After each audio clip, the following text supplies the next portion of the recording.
कधी तुम्ही नकाशावरून आपला प्रभाग पाहिलाय का? हा छोटासा चौकोन. वॉर्ड नंबर 23, छत्रपती शिवाजी महाराज नगर, हनुमान मंदिर परिसर, तानाजी नगर, जागृत गल्ली, गोडबोले बाग, स्वामी समर्थ मठ चौक, मोहन ज्योत. नावं ओळखीची आहेत. प्रभाग 23, अंबरनाथ नगर परिषद. लोकसंख्या वाढते आहे. घरांची रांग वाढते आहे. नवीन इमारती, जुनी वस्ती, धार्मिक स्थळं, हे सगळं मिसळून या प्रभागाला एक वेगळी ओळख देतात. छत्रपती शिवाजी महाराज नगरच्या गल्ल्या, तुलनेने कमी मोकळी जागा असलेला गोडबोले बाग परिसर, स्वामी समर्थ मठ चौकातली गर्दी, हे सगळं जिवंत आहे, धडधडतंय. पण ह्याच ठिकाणी आपल्याला कचरा, गटार आणि रोगराईचा चेहराही दिसतो. या प्रभागातलं पहिलं, सगळ्यात उघडपणे जाणवणारं सत्य, कचरा. रस्त्याच्या कडेने टाकलेली पिशवी, कोपऱ्यात जमा झालेले ढिगारे, काही ठिकाणी तर कचरा जाळल्याचे काळे डाग अजूनही दिसतात. संपूर्ण अंबरनाथमध्येच कचरा जाळण्याच्या आणि बेकायदेशीर डंपिंगच्या विरोधात नागरिकांनी MPCBकडे तक्रारी केल्या आहेत. मोठ्या डंपवर जळणारा कचरा आणि आपल्या प्रभागातल्या गल्लींमध्ये साचणारा कचरा, दोन्ही एकाच साखरेचे भाग आहेत. दुकानासमोरचा कचरा नंतर कोणीतरी उचलून नेईल या अपेक्षेने आपण सहज टाकून देतो. पण त्या एका पिशवीतून डास, रोगजंतू, दुर्गंधी आणि आपल्या मुलांच्या आरोग्यावर होणारा हल्ला सुरू होतो. कचरा दिसतो म्हणून आपण बोलतो. पण या प्रभागातली खरी लपलेली समस्या आहे गटार आणि नाले. जिथे गल्ल्या अरुंद, तिथे पाईपलाईन आणि ड्रेनेज व्यवस्थित ठेवणं अधिक कठीण. छत्रपती शिवाजी महाराज नगर, तानाजी नगर, जागृत गल्लीत पावसाळ्याच्या काळात रस्त्यावर साचलेलं पाणी, गटारातून वर येणारं दूषित पाणी, यामुळे फक्त वाहनांना त्रास होत नाही, तर संपूर्ण वस्तीला धोका निर्माण होतो. संपूर्ण अंबरनाथमध्ये ड्रेनेज प्लॅनिंग आणि रोड लेवल मिसमॅचमुळे पावसाळ्यात पाणी साचण्याच्या घटना वारंवार घडतात, जे नुकत्याच नोंद झालेल्या बातम्यांतही स्पष्ट झालं आहे. वॉर्ड 23 हा त्याला अपवाद नाही. इकडेही पाण्याला मार्ग नसला की पाणी घरात येतं आणि त्याच्यासोबत येतात आजार.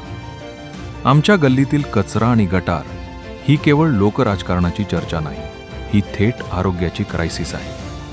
अंबरनाथ आणि आसपासच्या भागात औद्योगिक सांडपाणीमुळे नदी प्रणाली आणि पाण्याचे स्रोत दूषित झाल्याचं NGOने नमुने तपासून सांगितलं आहे. मोरवली MIDC मधल्या उद्योगांवर एअर पोल्युशनमुळे MPCBने क्लोजर नोटीस पाठवल्या. धूर, केमिकल वास, हे सगळं आपल्या वॉर्ड 23 वरही हवेच्या माध्यमातून येतं. आपल्याला वाटतं हा कारखाना माझ्या वॉर्डात नाही, मग माझं काय जातं?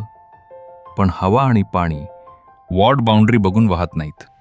मागील काही वर्षांपासून सॉलिड वेस्ट मॅनेजमेंटसाठी करोडो रुपयांचे प्रकल्प मंजूर झाले. मात्र ग्राउंडवर वॉर्ड 23 मधील गल्ल्यात आजही तोच कचरा, तीच दुर्गंधी. हे चेंबूरचं काम आहे, असं खूप त्रास आहे. कधी पण बहतोय चेंबूर आणि कचऱ्याच्या गाडीचा आम्हाला इथे आवाज येत नाही. तो कचरा 2-2, 3-3 दिवस राहतो. आमची गल्ली पूर्ण फुटली आहे. 4-5 वेळा कंप्लेंटी पण केल्या जाऊन, तरी 3 वर्ष झाली कोणीच लक्ष देत नाही. गल्ली किती खराब झाली आहे. आम्हाला घरात, आमच्या दरवाजासमोर गल्ली पूर्ण फुटलेली आहे. आम्ही कित्येक वेळा काम करून, आम्ही आमच्या पैशांनी पण कामं करून घेतली, तरी पण आता ते फुटतं सारखं त्याला काय करणार? सगळं संडास पाणी सगळं आमच्या इकडे अंगणमध्ये येतो, घरी भरतोय, आतमध्ये जातो, घरमध्ये जातोय. हे चंबूरच बघा ना कसं आहे. मग हे भरणार तर पाणी कुठे येणार? आपल्याला पण समजतो. पूर्ण गटर पण फुटली आहे. आमच्या घरात सगळं उंदीरनी होल करून चंबूरसाठीच होल केला ना त्यांनी. घरी आतमध्ये पाणी जातोय. याला जबाबदार कोण? फक्त ठेकेदार? फक्त अधिकारी? की आपणही, जे वर्षानुवर्ष त्याच लोकांना परत परत सत्तेत पाठवतो? यावरती उपाय एकच, योग्य नेतृत्वाची निवड. आपल्या मताचा अधिकार बजवा. सुज्ञ नागरिकांनो, या निवडणुकीत कुटुंबीय, जात, पक्ष न बघता आपल्या 23 प्रभागाच्या प्रश्नपत्रिकेला उत्तर देणारे उमेदवार निवडा. ज्याच्या विचारांमध्ये आणि कृतीमध्ये प्रभागाचा विकास असेल, त्यांना काम करण्याची एक संधी अवश्य द्या. गेल्या कित्येक वर्षापासून आपण या गल्ल्यातून चालतोय, कचऱ्यावरून उडी मारतोय, पाण्यातून वाट काढतोय, पण आता वेळ आली आहे हा मार्ग बदलण्याची. प्रभाग 23 हा फक्त नकाशावरचा नंबर नाही, ती आपल्या आयुष्याची जागा आहे.